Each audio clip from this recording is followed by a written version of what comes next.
We've got a cracking show lined up for you today, all about reducing cycle times, excuse the pun. We've got OPENMIND UK on the show talking all about hyperMILL. So let's get inside. Come on, Gio.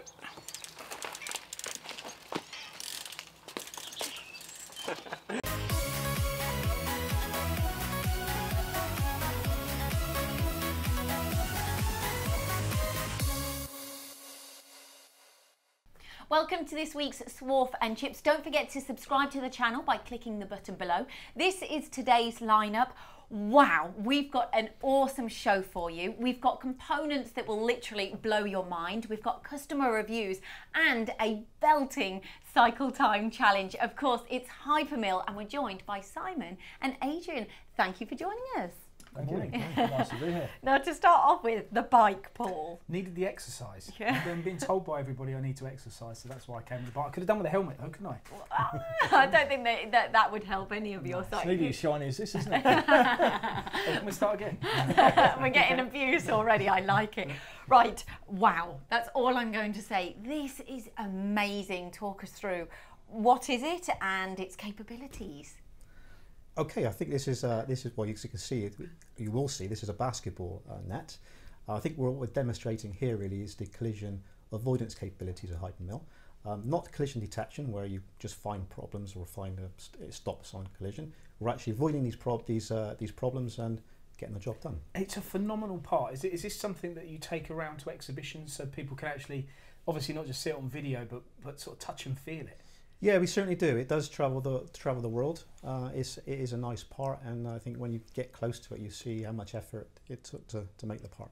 Yeah. Is that demonstrating the anti-collision? Because that's a good point to see this, isn't it? Where you can see where the tool holders. Yeah, when you see it going through, as you see now, it goes through the part to machine the other side of the part. You can see the effort required to get the job done and not make a mess of it. And automatically, adjust the tilt angle to avoid collision with the tool that's going through the net. How much metal removal is there on that part? It's about 99%. it's a showpiece, shall we say? Yes. It's a showpiece. Yeah. But it really is proving to everyone the capabilities of hyperMILL and what you're looking at. Now, I'm going to go straight in there. Is this something that is hyperMILL something where people will go, oh, wow, it can do that, but maybe I don't need to do that in my facility? Oh, for sure. That's the extreme. Okay, so you see the basketball net, and you see this helmet here. This is right at the very end, and we do say we push machining to the limit. So this is showing pushing machining to the limit. But if you took the marketplace, I mean, those parts that you've mentioned probably represent less than 1% of what people would want to machine. Probably less than that. Probably less than that. Yeah. But what you've got here is probably the other 99. Let's say, for example. To use this part as an example, I mean, this is. Yeah, it's quite a simple part, but people that are new to CAM might be programming this on the machine control itself, punching the numbers in for the values of hole centers, etc. Whereas, as we see more and more parts, being supplied electronically now in 3D parts, it makes absolute sense to use a CAM system for that because hyperMILL, even though we've seen examples there of very high, high complex 5-axis parts.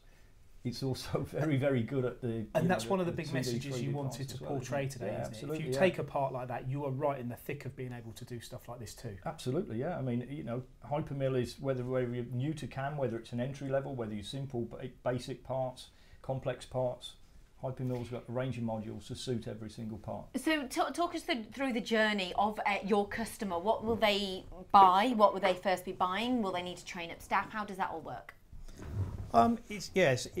We really do start from 2D and work right up to 5-axis. For example, I guess people don't know that hyperMILL also does turning. So 2D, 3D, 5-axis, turning, automation. We cover a broad spectrum of components, but when people start, they start simple and it's parts like you see there, or they jump straight into 3D parts. And this small bike is a good example of someone who will jump into machining and do a good job after a few months. That's probably a good way to look at this as an exercise. Why don't we pick each one of these parts and quickly go through, hyperMILL in association with a component. I mean, let's start with these pedals. Okay, so the pedals are from one of our customers, and he produces those parts of pedals, or a set of pedals, 2 pedals in 30 minutes. So this is, he's bought hyperMILL there for feature-based machining. It's simple 2D machining, high quality, they're expensive.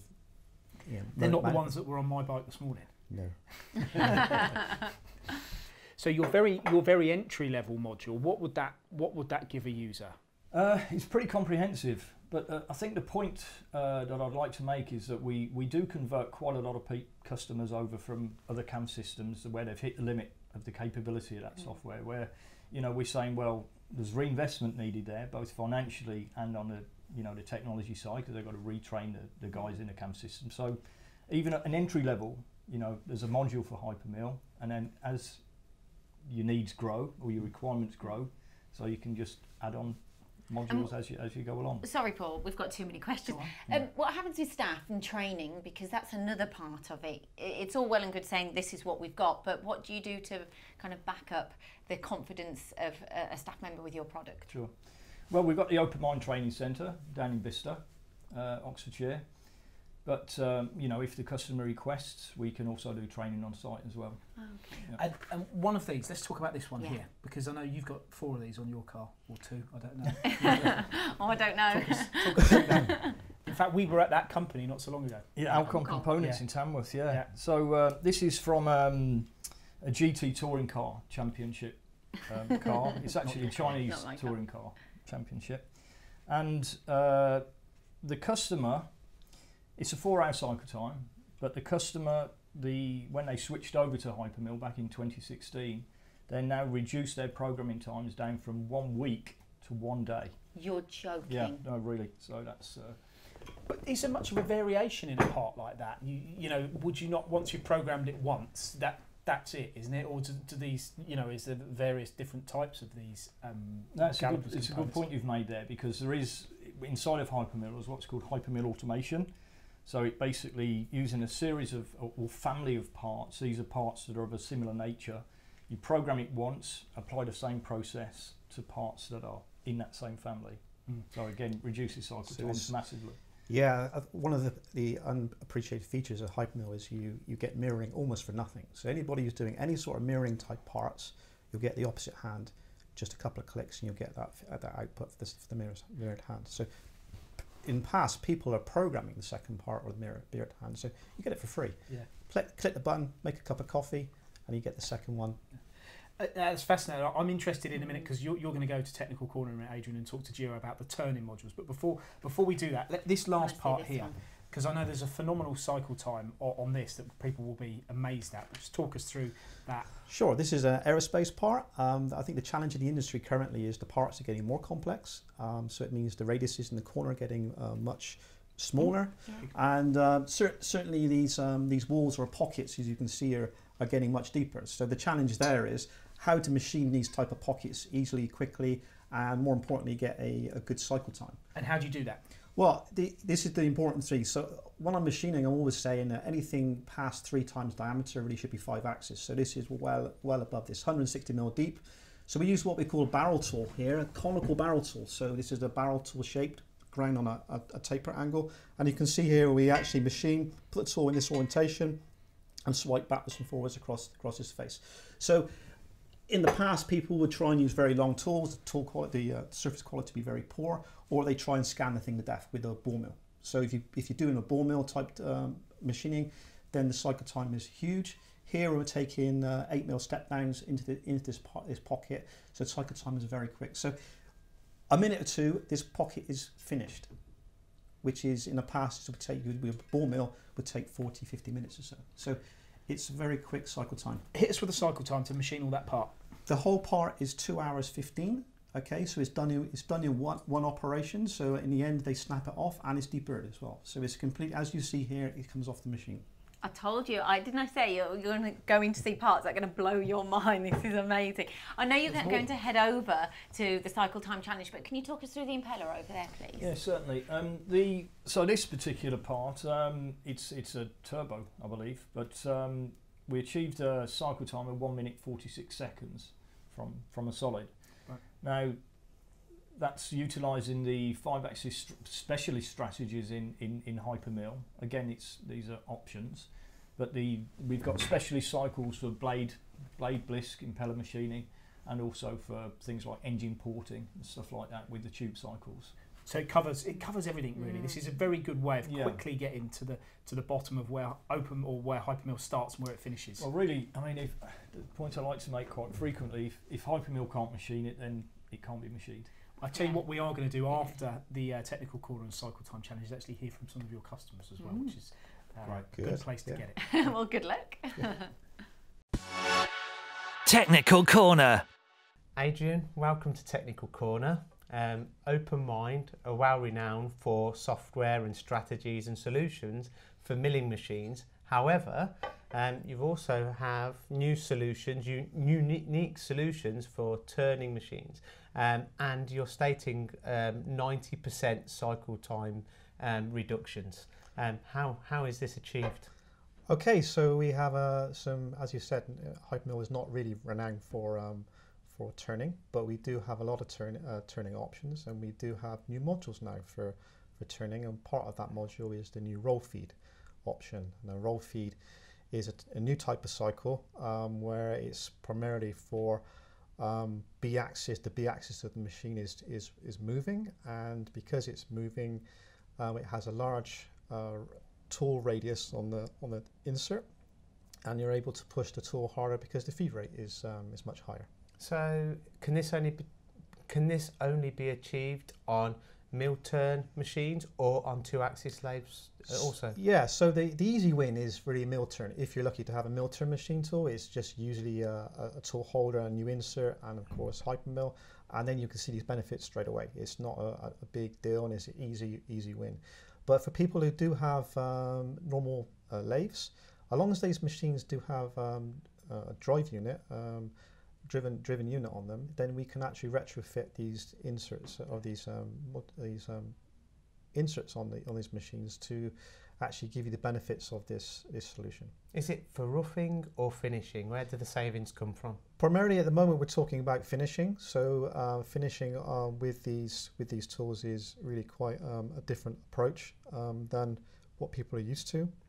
As I said, when you see the video that's going behind, the feed rate is really quite different to normal turning. Well, with this strategy, it looks quite complicated to me. How simple is it to interface it with the machine, and how simple is it to program? Okay, so one of the little things we say with hyperMILL is that if it's not easy to use, you won't use it. So it has to be super easy to use, otherwise people will get bogged down using it. So hyperMILL has one user interface for milling, for turning, for 5-axis, for probing. Everything is one in one environment. We're not going out to a separate module or a separate product. Everything is in one interface where we handle that. So we have one interface for turning and the milling units, and we're able to run that through the same post processor or one post processor for the machine tool. This sounds like a no-brainer to me. I mean, 90% savings in turning cycles for the right applications. Is this going to revolutionise turning? I think it is. Yes, certainly. It's a new module from OPENMIND with cooperation with Van Duret as well. Van Duret are the people selling the tooling and the inserts, but it's definitely something different to the market. Turning is being really a bit static for many years, and this is something that really will shake up the market. Cycle time challenge. This is an example of a part that you've done on a MAXX Integrex in one cycle. How long did this component take to manufacture, and how was it manufactured? Okay, so we manufactured it simply by spindle 1 is holding a 300mm diameter billet. We then go through and actually do the rough turning operations. We then go and do the milling operations, and the milling operations are then followed by, again, a finished turn operation. We deburr this side, the second spindle comes over, grabs it with a mandrill, pulls it to the second side. We do more turning, more milling, deburr it, and the part comes off as you see. So it comes off totally deburred. Absolutely, yeah. So it's as you see it, as you see. How long, Adrian? It is Comments below, how long did this component take to manufacture? Back to you, Lyndsey. Wow, what a cycle time challenge. Don't forget to put your guesses in the comments box below to be able to win a Swarf and Chips. 2 hours, I reckon. 2 hours goodie bag as well. You reckon 2 hours? 2 hours. 2 hours. I can't ask you because you already know. And one of your customers has actually machined this bike. Can you tell us the story behind that? Because it's fascinating. Yeah, sure. Before I do that, though, you'll need these. Some gloves. Yes. Okay. So the bike. Yes, it is the baby version of the big one that you rode on earlier. So it's this. It's basically the frame of this bike, is it? Yeah, it certainly is. Yeah. So they had a new employee who joined, and he saw the big bike, and he said, "Okay, let's. Would it be possible to make a small version of this?" So he joined in July.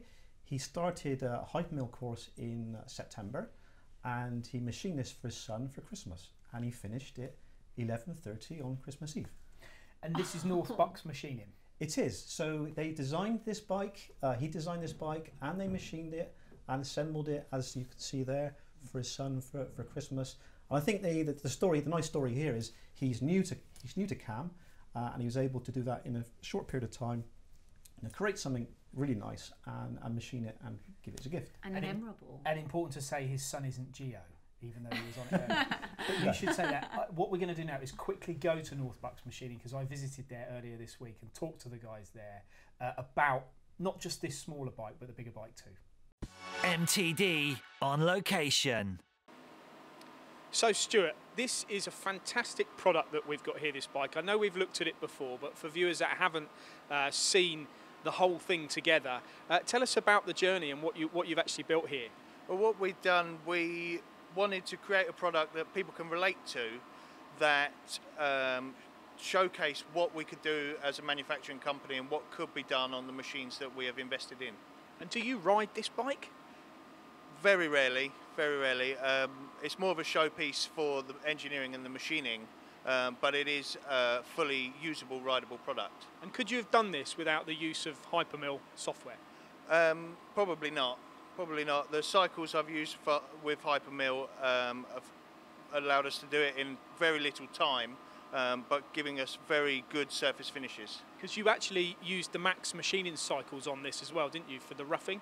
Yes, we used HyperMAXX roughing, which in a test gave us about a 75% advantage over our standard roughing cycles. So are you a bike fan in general? In general, yes. The whole purpose of the bike was to create something that showed what we could do as a company, what the strengths of us using hyperMILL by OPENMIND were, into a product that anyone can get on and see the finished article.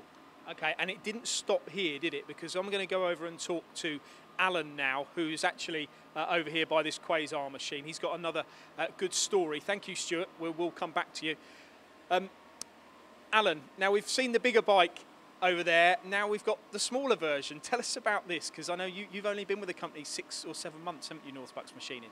Yes, I wanted to learn hyperMILL, and thankfully Stuart said, you know, got a better way to learn than to sort of make your own projects, and something that I'm obviously passionate about. And I assume this isn't for you?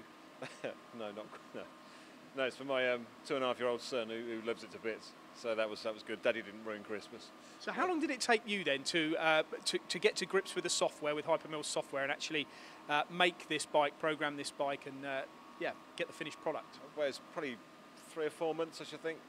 But it's quite daunting at first, but then once you get into it, if you get access to a 5-axis machine, you realise you can pretty much do anything. It's quite an amazing blank canvas. And it's really nice to start off with something and end up with, you know, something useful for somebody and something nice that everybody can relate to, really. What was daunting? We're always hearing about what the good things are, but what was daunting to you? Well, I'm quite old school, so I'm quite used to doing things with my hands and everything. So for it all to be computer-based and electronic and everything was to rely on it. To rely on it.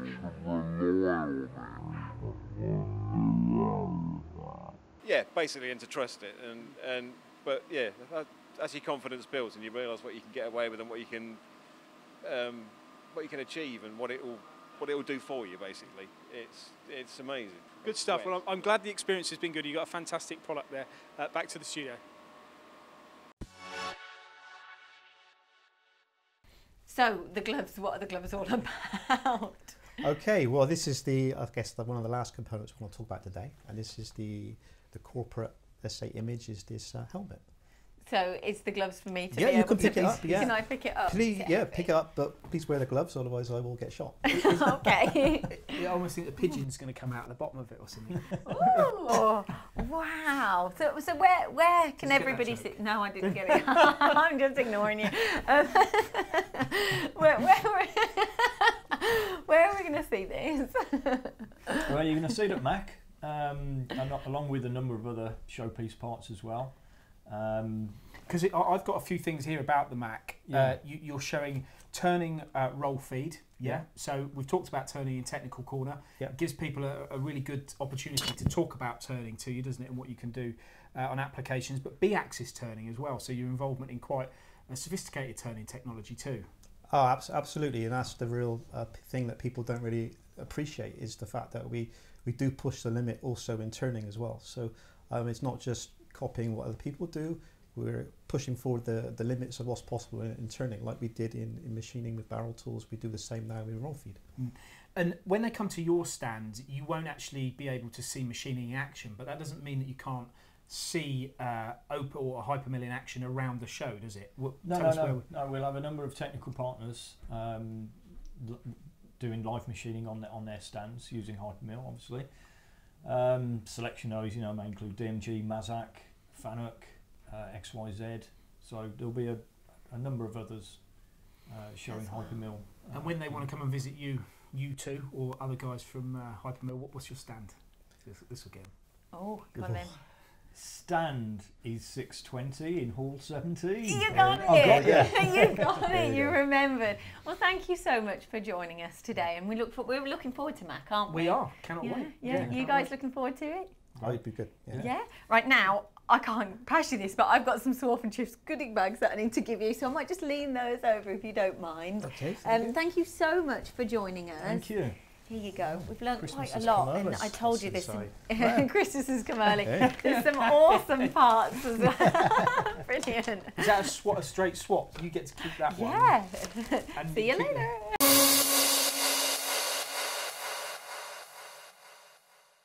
Really not get the pigeon game. No, I didn't. Anyway, thanks for joining. Thank you. Thanks, guys. So what's the pigeon gag? When the blokes pull Magician. pigeons out of the hats, they've always got It's white not a gloves pigeon. on. Yeah, it's like pigeons It's and a things. bird. It's a dove that comes out. Is it? Oh, sorry. See, it's the intelligence, yeah.